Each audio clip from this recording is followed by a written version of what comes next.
Hey, it's Hunt. You found Hunt on Saints. We're talking black and gold football. Do us a favor. Hit the like button, share your comments below, and hit that subscription button so you can get all of our content. Enjoy. Saints wrapped up mandatory minicamp last week. They will not be back on the practice field until training camp fires up in a little bit over a month from right now. But Derek Carr and Klint Kubiak did talk. There was a ton of talk last week about the offense, and that's the biggest takeaway that you can have at this point, other than contract disputes and negotiations. It's not padded. You're talking about a lot of guys running around in shorts and helmets, but the Saints offense is the biggest storyline around the franchise right now because they've brought back a lot of the same cast of characters. It's just a matter of getting the offense to hum a little bit more smoothly, and Klint Kubiak has been tasked with that, and the guy that he's going to put his trust in to make this thing work is, of course, Derek Carr. So Derek Carr met with the media back on Thursday of last week and talked about adapting to a new system. Yeah, I think we've come a long way, and they threw, Klint threw everything at us. They made it really, really difficult on our guys, and for some guys, it's the first time they've had to be in the NFL and learn a new system. You see who can kind of catch up and who can make it and that kind of stuff, and it kind of weeds itself out. Here, they threw everything at us, and our guys worked so hard. Mentally, I just saw players like grabbing each other all the time, and just having extra meeting time and doing the stuff it takes to win, And I saw our guys doing that. Give it a couple days, get right back into it, and keep the gas pedal down because, I think we're in a good place, but I think that we can just keep getting better. That's for sure. A new install can be a lot for a lot of people, but I think if you're going to go through a new system implementation, having a 10-year veteran quarterback there to kind of spearhead the whole thing is a positive. Now, you can take Derek Carr, leave Derek Carr based on what his play on the field is, but he certainly understands how to learn an offense and how to get everybody on the same page and moving forward, and that's what Derek Carr's plan is at this point. I thought there was an interesting line that Carr used yesterday about wanting to get comfortable, but not too comfortable with how things are going. You want to be in a situation where you're testing yourself, and he spoke to that back last week. There's still room, and it's just OTAs and minicamp, so there's always room to get better. I got a checklist of things that I still want to fine-tune before training camp, but I feel very comfortable with where I'm at. But that's the problem. You never want to feel comfortable, so I'm going to keep pushing myself and keep grinding. I've had a lot of experience at learning new offenses and just going through that process. So I feel like I'm in a good place, but I got to make sure I stay in a good place. We had Sean Fazand on last week talking about what he saw during mandatory minicamp and some of the OTAs. And his takeaway, very bluntly, as he said to us, was Derek Carr was the best player on the field offensively for New Orleans during these workouts. Now, it's a nice life to live as a quarterback when you know that nobody is trying to take your head off. That makes playing the position a little easier. And you're talking about 7-on-7 stuff and walkthroughs and all that kind of stuff. So it doesn't completely translate to the actual field. But by all accounts, it was a positive mandatory minicamp for Derek Carr. One of the things that bore itself out statistically last year was that Carr was excellent in the play-action game when he was given that opportunity. Now, they didn't do that enough early on in the season, and they kind of got to some of those things a little bit later, which is when Carr's play started to get better. That also correlated with him getting a little healthier than he was back in September and early October. But he talked about play-action and whether that contributed to his improved play as the season went on.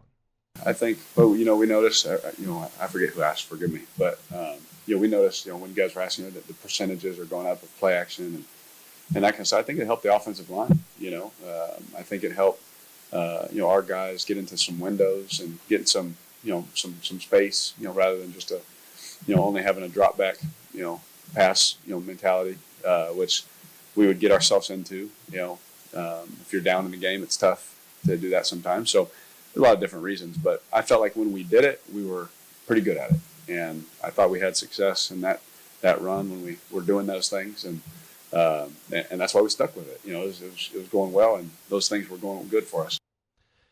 Klint Kubiak comes in, and he's brought a lot of energy to the Saints' offensive room. I don't know that was necessarily Pete Carmichael's forte, not necessarily a ball of energy. He's more of like the professional kind of professor, kind of a stoic look. Kubiak's got a little more fire to him, and Derek Carr spoke to the sense of urgency that Klint Kubiak has brought to Saints camp. Best offenses that I've been able to play with, it was very detail-oriented, and no one gets a pass. If I do something, I complete a ball, it's happened 5 times where like I've completed a ball and like Clint's like, nope, I need it quicker. And it's like that urgency, that intensity. Like, yeah, it was a great play and we could have all just high-fived and be like, yeah, awesome. He's like, no, quick. He's pushing me all the time to just try and be perfect, And when he does that to me, it opens the door for everyone in the room to be like, oh, shoot, I better be on my stuff. If the quarterback's getting it, then I know everybody's got to get it. And that's a great thing. And look, this Saints offense, it is not going to get off the ground and perform at the level that it needs to, and all this stuff that they're going to do if the offensive line doesn't play better. And they've made an effort to try to shore that up. There's been a lot of turnover. Both tackle spots right now are a question mark. You got a rookie on one and a guy who hasn't proven himself to be an NFL player at the other, and they got to figure some things out. So that's number one on the list. All this stuff with the pre-snap motions is great. Derek Carr feeling like there's a sense of urgency and looking great during practice is great. Figure out Alvin Kamara's contract situation, what they got out at wide receiver. Like, all that sounds great and honky-dory, but none of it matters if they can't block better. And that's what Derek Carr spoke to, the bond that the new offensive line is trying to forge. I think the coolest thing about our offensive, I think they've had a wonderful camp and OTAs and offseason. I really do. But I think the coolest thing I've seen, that unit just come together like they are a walking herd down the hallway wherever they go. And I think that's really cool. I think that unity, that bond, that cohesiveness, that togetherness, I thought they were close last year, but this is just another level that they've taken it to with Eric's leadership and seizing those guys. I mean, everyone's bought in. You just feel this, and not anyone wasn't. It's just you know what I'm saying. It's just different. You can just feel a different stampede coming down the hall when we were about to start our offensive meeting, and you hear Eric yell. 30 seconds later, every offensive lineman's going to walk in the door, and that's a cool thing to see. They better be close, and they better be good. They've got to play a lot better than they did last year. Klint Kubiak also met with the media, and he spoke to coaching Derek Carr. He's been impressive with, and I knew that coming here. That was a big reason to come here, right? To be able to coach him and to coach a guy who's played a lot of football and, has been to Pro Bowls and obviously a very intelligent player. So no surprise that he's been able to handle it well. He's done a good job. He's exceeded expectations, but like I said with everybody else, he's also has a growth mindset and is not satisfied. So we have a lot of work to do come the fall. So you've had your OTAs and you had your mandatory minicamp, and a lot of that is going to be install when you've got a new system that's coming in. You'll get to a little bit more execution in terms of what your team is going to look like, roster shaping once training camp comes along. But this is a lot of install that's going on in mandatory minicamp as well as back in OTAs. And Klint Kubiak talked about where the offensive installation is at this point. Our guys did a great job of taking in a lot of information and going and putting it on the grass. Coach Allen gave us a lot of meeting time to get it installed. So I'm pleased with where we're at, and we're never going to be where we want to be. If we have that mindset, we'll be all right.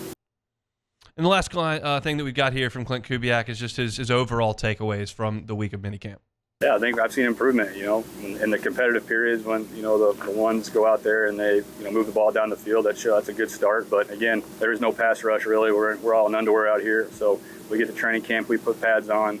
Guys that maybe you didn't notice here the last couple of weeks, they're going to start showing up and the other way around too. So, that's what we tell our guys is it's real football come the fall. So they got to put themselves in position to be successful and be in shape over this break.